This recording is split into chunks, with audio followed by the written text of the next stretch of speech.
having been away for a while from the Senate, I'm pretty amazed to come back today and see a budget that is passed that throws away years that I've listened to here of rhetoric about fiscal conservatism. The Senate just passed a budget that adds $1.5 trillion to our national debt. A budget that slashes seniors' health care by $473 billion. It decimates the Medicaid program for parents and grandparents in nursing homes, and those who are disabled, and those who are among the poorest, with cuts of over $1 trillion over the next decade.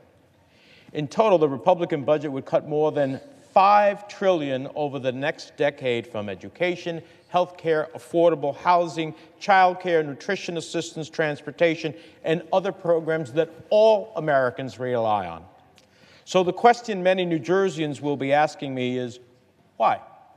Why do Republicans in Congress add $1 trillion, $1.5 trillion to our national debt while slashing the Medicare program? And the answer is simple. We're on a pathway to provide massive tax breaks to corporate interests, special interests, and the wealthiest 1%. This has been a Republican agenda for as long as I can remember. And what I find most galling is this budget plan is meant to set up a special process we know here as reconciliation to pass the Trump tax plan, a plan which by their own admission will raise taxes on middle-class families. So think about that. The Republican Party is not adding $1.5 billion to the debt to pay for massive tax breaks for the wealthiest among us, I should say trillion, $1.5 trillion to the debt to pay for massive tax breaks for the wealthiest among us. They aren't even guaranteeing that middle-class taxes won't go up. What the Republican budget fails to realize is that budgets are not just about numbers. Budgets are about people, their hopes, their dreams, their expectations for a better life for themselves and their children. So my view is this budget sells America short. It's not what the American people believe our collective values would be. Hardworking families want us to work together and pass a budget that addresses their concerns. They want safe communities, not a budget that threatens to cut the firefighter grants, stretching local budgets even thinner. They want peace of mind when they reach their golden years, not a budget that raises their health care costs. They want a tax proposal that cuts taxes for the middle class and working people, not more tax breaks for the folks that have been rigging the system against us. People are willing to do their part if everyone is sharing in the sacrifice. But this budget fails that test. It fails to recognize that we are all in this together and should benefit together, sacrifice together, each of us working for the betterment of all of us. And another area where it's critical that we come together, not as 50 separate states, but as the United States of America, is to help the 3.5 million American citizens living in Puerto Rico. And I have serious concerns that the current disaster relief package currently being considered by Congress falls far short of that. Tomorrow will mark 1 month since Hurricane Maria devastated the island of Puerto Rico, leaving in its wake a trail of destruction, despair, and suffering. 1 month later, and still 88% of our fellow Americans in Puerto Rico don't have power. 1 month later, and still 1/3 of the island lacks access to clean, safe drinking water. And outside the city of San Juan, the situation is even worse, as nearly 2/3 of people still remain without water. So let me just pause for a moment to think about that. Think about it. An entire month without clean water, without water to bathe, to cook with, or simply to drink. How many of us can even imagine such an existence?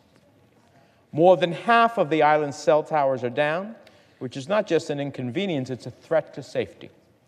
Imagine the sense of isolation and desperation when your power is out, when you've run out of portable water, with none on the way, and you can't even call for help.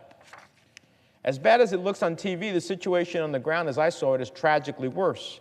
And I'm concerned that the package we're considering now is both inadequate in scope and unfair in treatment. Inadequate because it's just a fraction of what Puerto Rico needs to recover. Unfair because it treats the people of Puerto Rico different than Florida and Texas, even though they are United States citizens. While all three areas were devastated by natural disasters, only Puerto Rico is being required to pay back federal disaster assistance.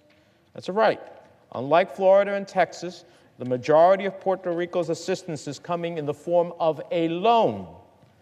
While there are a lot of things the people of Puerto Rico need from their federal government, one thing they absolutely don't need and simply can't afford is billions of dollars of more debt.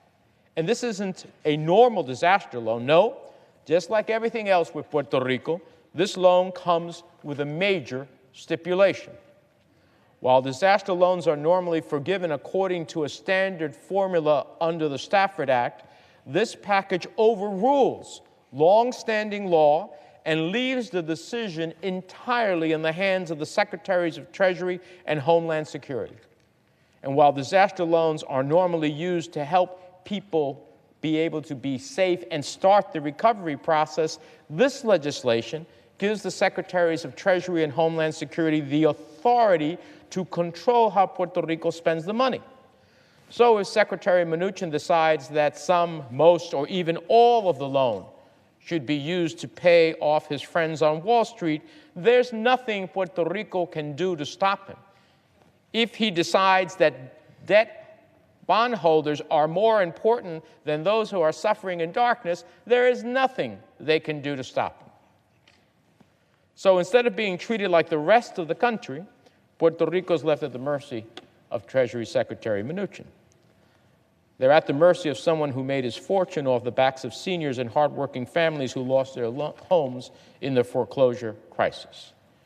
Do we really think that someone who callously rejected the pleas of struggling families to save their homes and instead put them on the fast track to foreclosure is going to suddenly change now for the 3.5 million American citizens in Puerto Rico?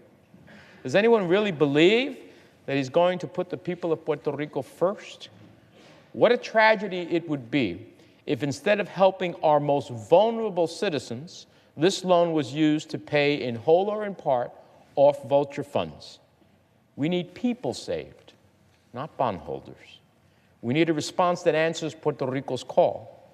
And instead of continuing to treat Puerto Rico like a foreign country, make them start a tab at the U.S. Treasury while they're vulnerable and pleading for help, we need to treat them just like their fellow American citizens in Florida and Texas.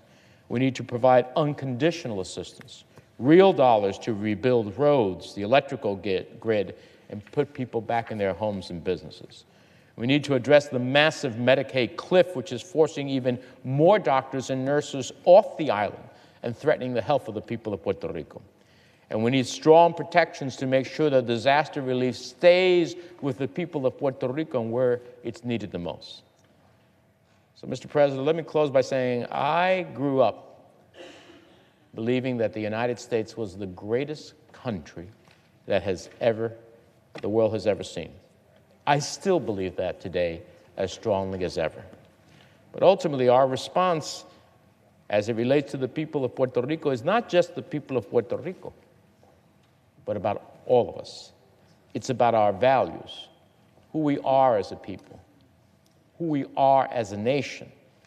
How we respond to this crisis will test the collective conscience of our nation, and it will define us. As I have said many times, I have never shied away from voting for flooding in the Mississippi, wildfires in the West, for hurricanes like Katrina, and any other natural disaster that has faced our country with our fellow Americans. I was amazed when I had to struggle and fight here on the Senate floor when for the first time, and I don't know, since my lifetime, that we had to fight to get assistance after Superstorm Sandy in the New York, New Jersey area. It took a major fight with people voting no. even though I've always voted yes. Now, the people of Puerto Rico don't have a United States senator to cast their vote for them or to raise their voice for them.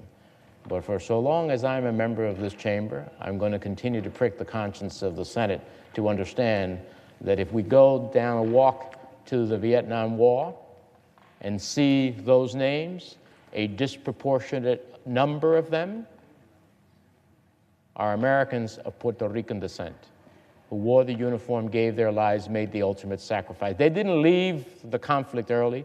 They gave it their all. We cannot leave them early, nor should we leave them short. Thank you, Mr. President. With that, I yield the floor.